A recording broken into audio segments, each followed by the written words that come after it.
All right, guys, it's time to wake up money. Check your calendars, April 15th. That's right, tax day. At midnight, your income tax returns are due. And here to help with all the last-minute filers is certified public accountant Bob Martin. Good morning. Good morning, Sevilla. All right, so you're going to tell us about all the little mistakes that we can do at the very last minute. But before we get to that, you know, there are probably some people that are watching that are thinking, oh, my gosh, there's no way, no how, I can't get it all together.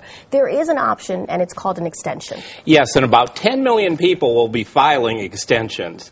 It's a simple form that you can fill out. It's a Form 4868.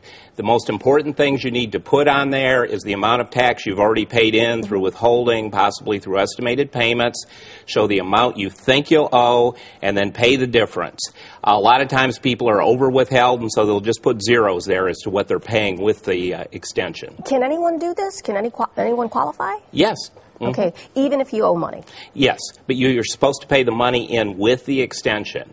And a common mistake people are making is that if they don't owe any tax, they need to send it to Austin, Texas, but it's a different address. If you're paying money with it, there's an address. It's an IRS post office box in South Carolina, so make sure you get that right. Okay, where can they get that address? They can get that off the IRS website, irs.gov, or we'll have it up on the MyFoxHouston website. Okay. Also, you know, a lot of people, some people may owe a lot of money that right now, they're not prepared to pay. So there are installments, right? Yes. And the best thing, even if you owe money and can't pay it all, be sure to file an extension. And there's a form you can fill out, Form 9465, to request a payment plan with the IRS.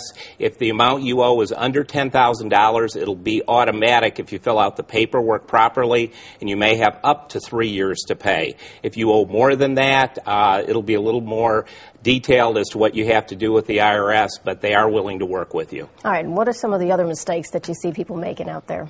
You know, the most common is they forget to sign the tax return, or they send it to the wrong address. That happens quite often. They forget to attach their W-2s. And be very careful. You may not just have W-2s. If you have a pension that has withholding, you need to attach that to the front. That'd be a Form 1099-R that you'd have to attach to the front of your tax return. Also, I hear check the numbers very carefully. You can't be too vigilant with that. Especially if you've got a refund coming. If you have any mathematical error in the tax return, it will slow down the refund process. If at all possible, use a computer. Even if you've prepared the return by hand, it's worth it to have someone just check the numbers on a computer for you. What's your best advice? Any little tricks that we can do? Just, you know, okay, before you send it out, do this. Make sure you do this. Well, probably the best is that if you're unsure about something, to go ahead and get an extension. Okay. It's a lot harder to go back and amend a tax return or to get a notice from the IRS. Get it right the first time, and that may involve going ahead and getting an extension right now. And Bob, I know that you're going to be with us every hour, yes, chatting with the viewers, the online viewers, our family at MyFoxHoustonLive.com, and we'll be checking in with you, okay? I'm looking forward.